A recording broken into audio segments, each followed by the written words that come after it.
I want to welcome Shara Evans on to Wake Up with Mandy, brought to you by Proud Stoolers Radio West this morning for a little future talk. We normally talk about the future, but we're going to just go back a couple of weeks and talk about the census and this technology that has gone wrong. Shara, let's start off though with talking about the concerns that there have been about privacy with regards to the data that's collected for the census. Yes. Last year, right before Christmas, the ABS came out with this change in the way that the census data is collected, mandating that people fill in their name and address, and that the ABS would keep that information for 4 years, as well as doing data matching to other external databases.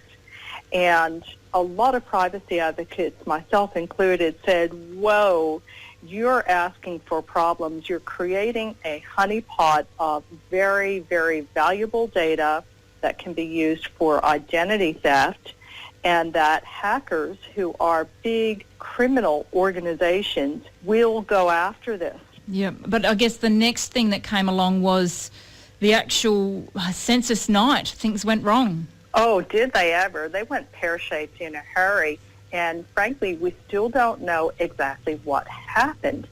The ABS was claiming that there were 4 different denial-of-service attacks. Now, a denial-of-service attack is when a lot of people try to get to the same web resource at the same time.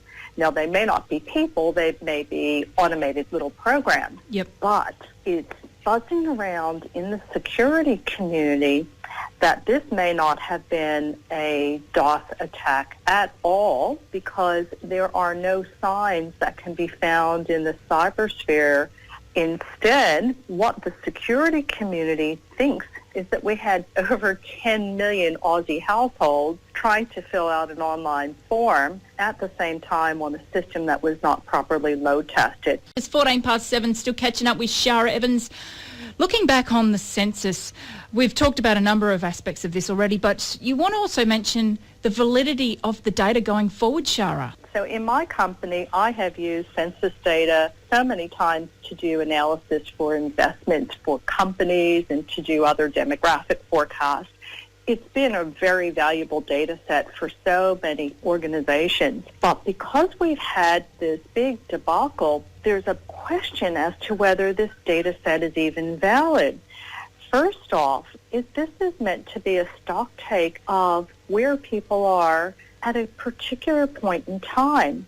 And because the census went offline and so many people were unable to fill it in, it no longer is a valid sample at a point in time. We had the problem with the system going on and offline, so people could have been in the middle of transactions, there could be data missing, and then we get people who just don't trust the government with their private information, and they have filled out incorrect information simply to protect their privacy. And I think then that brings us to fines. I know that there was an $1,800 fine if you were found to have put in misleading information to make sure that people actually filled it out and filled it out correctly. What are they going to do to determine what people have said is true or untrue? What kind of mass surveillance are they planning to do on the Australian public to make those determinations? Yeah. I personally think the fine side of things is just a moot point now, because it's just not something they can accurately define. And you have to think about this data set and is it valid? Frankly, I wouldn't trust that information to be valid. Thank you so much for your time, Shara. It's a pleasure, Mandy.